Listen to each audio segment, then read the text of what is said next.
앞서 보신 대로 파격적인 금리에 애플리케이션 편의성도 뛰어나 토스뱅크의 출범 초기 기반은 일단 안정적이란 평가를 받고 있습니다.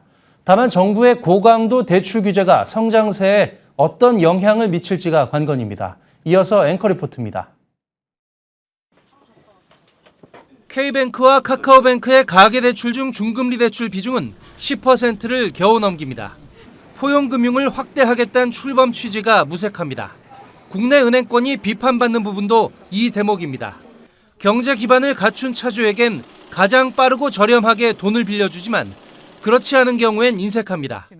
토스뱅크 전략은 이 틈새 시장을 제대로 공략해보겠다는 겁니다. 중저신용자를 비롯해 금융 이력이 부족한 심파일러 1,300만 명 등 수요는 충분하다는 계산입니다. 문제는 정부의 대출 규제입니다. 금융당국은 지난해에 비해 높은 대출 증가율을 보이는 금융사에 대해선 1, 2금융권을 가리지 않고 개입해 대출 문턱을 높이라고 압박하고 있습니다. 인터넷은행도 예외는 아닙니다.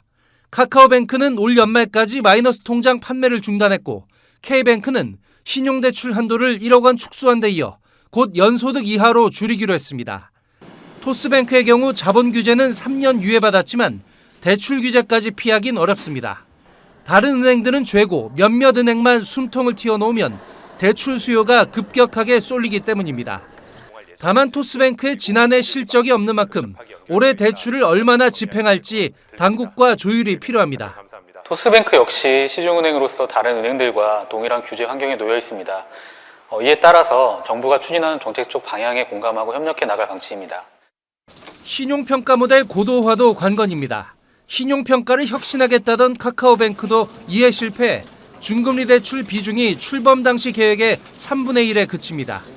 중저신용자형 보증부 정책 상품을 고신용자에게 팔아 손쉽게 덩치를 키운 앞선 인터넷은행과 어떻게 차별화할지 토스뱅크 행보에 관심이 집중됩니다.